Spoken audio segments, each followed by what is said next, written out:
Welcome back to the Evolve Podcast. We have Bethany Conner with us here today. Bethany, how are you?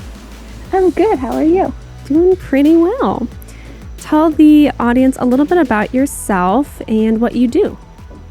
So I'm a singer-songwriter from Vermont, and I'm also a UVM student. And I have not been writing a lot lately, but I actually have 2 albums that I wrote and published when I was a teenager out, and lately I've just been getting through school.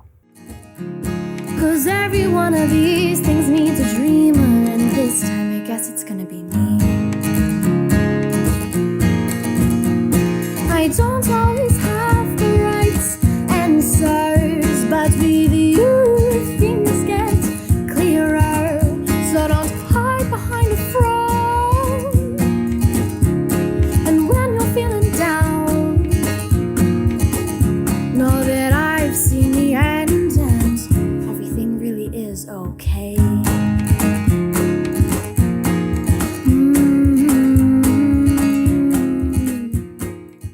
What first got you into music, and tell us a little bit about the music that you usually make. So I started playing music when I was 11, and my dad got me this electric Fender guitar, which I would pull out for you, but that would be like a whole thing to dig through my closet.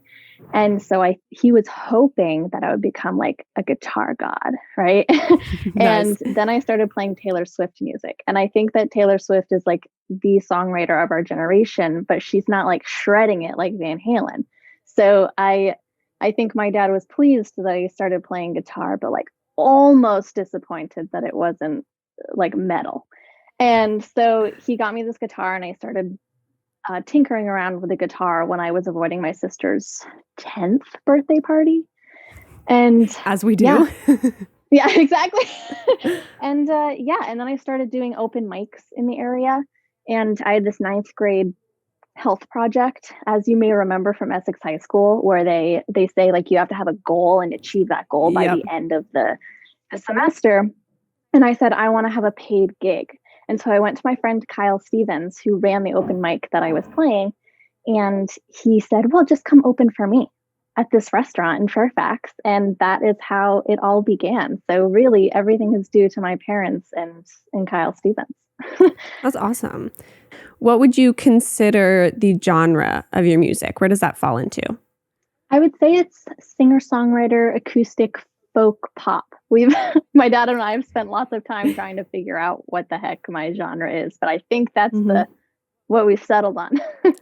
Yeah, no, I've heard your music, and like I love that genre. I'm a huge fan of like the indie folk, like kind of just something that's a little more calmer, something that I can kind of just put on and listen to, maybe if I'm like doing design work or if I'm like, doing dishes, whatever. And I love that.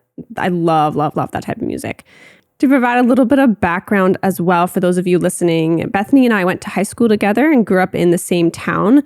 So we do kind of have some shared experiences in the sense of, growing up and going to the same high school. Definitely a great background to this conversation.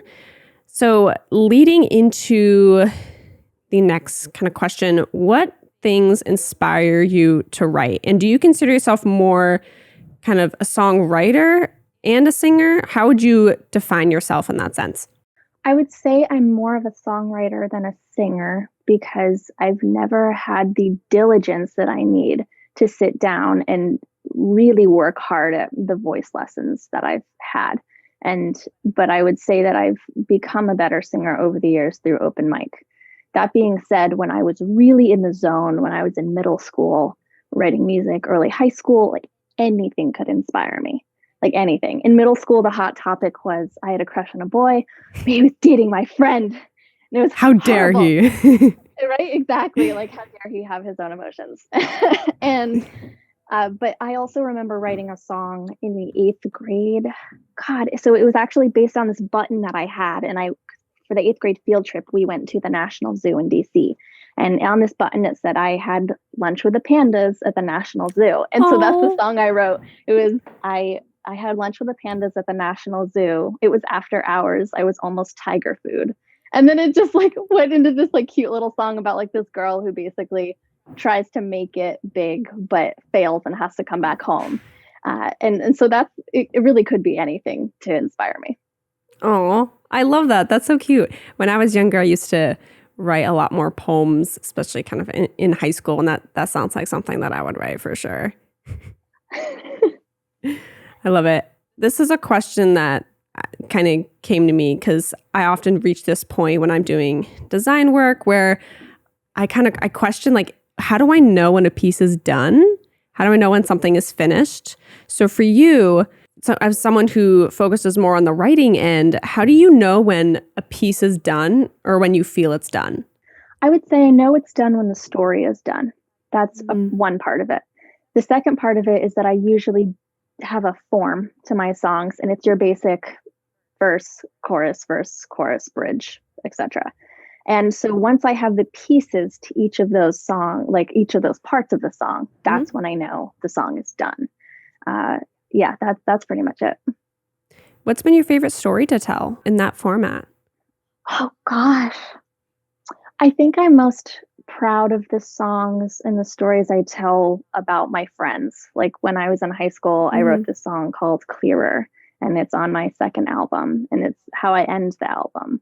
And it was just about how I felt so supported and loved by my friends and how much I believed in them. And even though the people that I wrote that song about, some of them are no longer in my life, I still apply it to the people who are in my life. And it's this song that has lasted over the years. And it's still like a really powerful song for like my friend Grace and I. She still quotes it at me. And like it's a way to tell each other, like, I love you and I believe in you. Oh, that's so sweet. I love how songs can have that place in history where I know when I listened to a song back when I was younger, growing up or in middle school, I'm like, oh yeah, like that brings it back. I think that's really special about music. Yeah, I think that's my goal as a musician, as a songwriter, is to capture those little moments in life so that when you hear the song again, you're put right back in that place. How did you go from kind of those open mic nights in high school? I know you did like SXS Talent, right? Yep. If I'm remembering correctly. Yeah. Okay. So how did you go from like those type of events, like with an audience and I guess on a smaller scale, to getting the opportunity to record an album? How did that process happen? Oh, I got really lucky, and I had this guitar teacher who's so amazing, and he's not teaching anymore. I wish I could plug him, but he retired. And he told me about Joe Egan, and Joe Egan is this local like recorder producer, and he's absolutely amazing.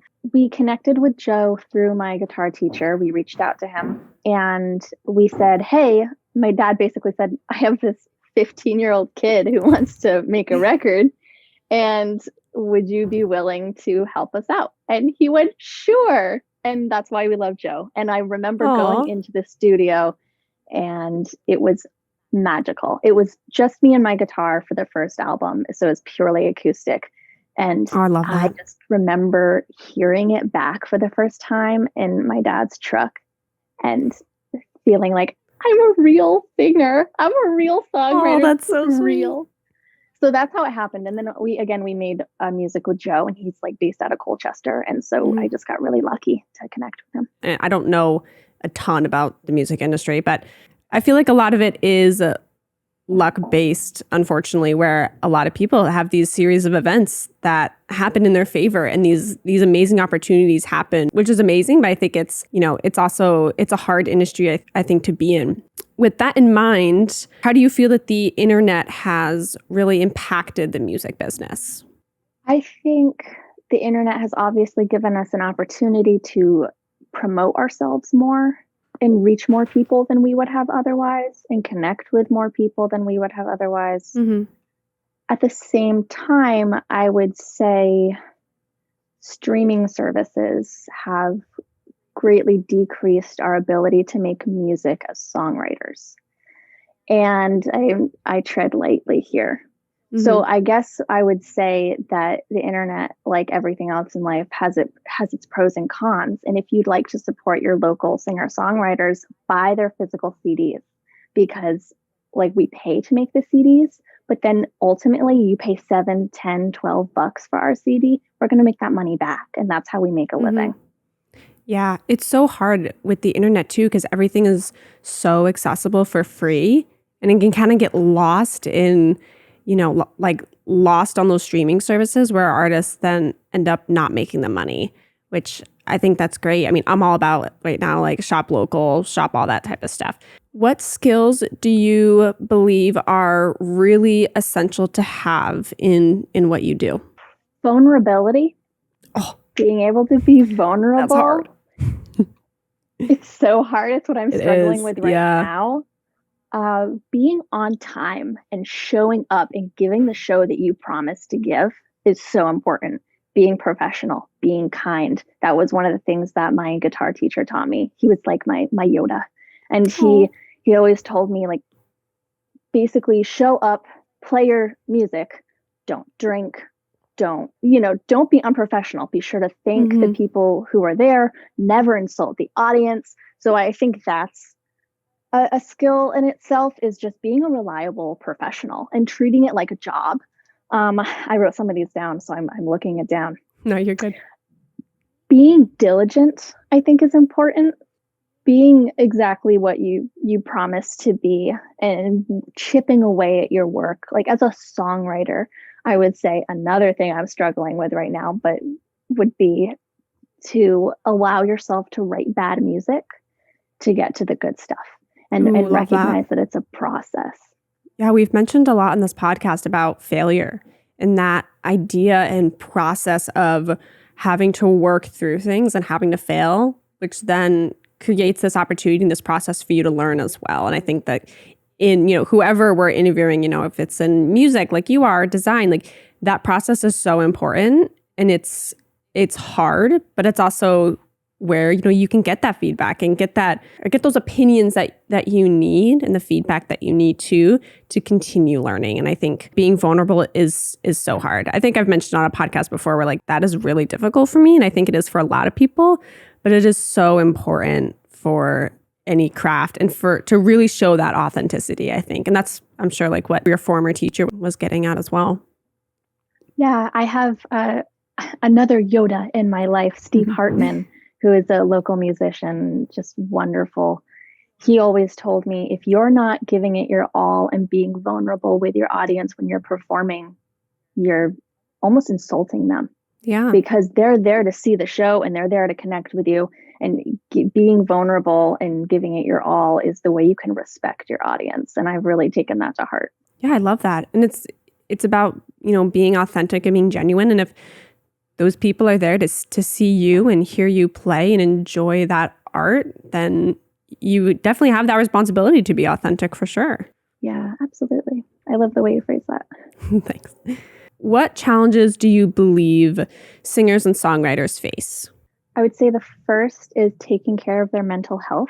Sometimes I feel like we're really on the same wavelength about this. Yes, absolutely. I think artists of all mediums tend to sit in their grief. And it's almost like we have this horrible belief that we cannot be happy to make good art. And I personally just don't believe that's true. So I think being able to balance taking care of yourself, like I go to therapy and that's really important for me. And then also making music is really important to me. And so knowing that you don't have to sit in your sadness and your anxiety to make good art, that's really important to know, to take care of yourself. And then I would just say getting paid in general. I think we're really lucky that we live in a community where restaurants and bars and art studios and all these places will pay for musicians. And we're so fortunate to have that. And I don't know if it's like that everywhere else, but I think that's something we should be encouraging as people, showing up to our local artist shows and being there for one another. Yeah, absolutely. I'm definitely so grateful to live in a community, and I know where we both went to high school is very much a artistic and kind of theatrical community, which was really great. But yeah, it's such a benefit, and I think more communities should be focused on arts and creativity. Obviously, it's hard with balancing priorities because I mean, it's really a balance of all fields that make a community really great. What you mentioned about mental health, it's so important. I love what you said about you don't have to be like in a bad like mental health place to create content that you feel like people listen to. I feel like a lot of the times too, like when I've been in a spot that's harder for me, I'm, like if my mind is racing, I have these things like I can create like good poetry or I can write well because I have these feelings. But I think it's important to note that, especially the time we're in right now, like your mental health is so important to every aspect of your life and in what you're doing and in your work. And I think that I'm glad that our culture is more open to mental health and seeking help and seeking therapy. Like I go to therapy and I think it is so, so helpful. And it is something that I cannot recommend enough. Thank you for saying that. I 100% agree with you. Yeah, absolutely. It's so important. Could you give us some advice or tools or resources that would be helpful for young adults who are also interested in this field? I would say if you're looking to be more professional about making music and performing music, make a website. I make a website through Bandzoogle. They're really great. If you tell them I sent you, that's amazing. And what else? Big Heavy World is a local part of our local music community, and they're just incredible at fostering the music community here. Once COVID is over, just going to open mics, making the connections, becoming friends with these people. We have so many wonderful musicians here in Vermont. So that's what I recommend, is this networking. Everyone, I think what's unique about Vermont musicians is that we do want to lift each other up. It's not really competitive. And we are very fortunate to have that. You might go to open mic in Boston or New York and it's like people are fighting to get their spot and it's extremely competitive. There's competition, yeah. Yeah. And that's not the way it is in Vermont. Like you show up and people are like, what slot do you want? And you did great. And it's such a welcoming community. Yeah. So join that community and do open mics and connect. That's my advice. Awesome. Speaking of networking, where can people find you on social media if they want to connect with you? So I am at Bethany Conner Music on Instagram and Facebook. I'm at B Conner Music on Twitter. I believe that's what my Twitter handle is. I never use Twitter. And I'm at BethanyConner.com is my website. Awesome. Easy to remember. Awesome. Well, thank you so much for sitting down with me. I really enjoyed this. I think we share a lot of same perspectives, and it made it easier to just have this conversation and kind of talk. And yeah, good luck with everything in your future, in school and with music. I think, you have so much potential and so wise. And so I wish you the best. Thank you so much.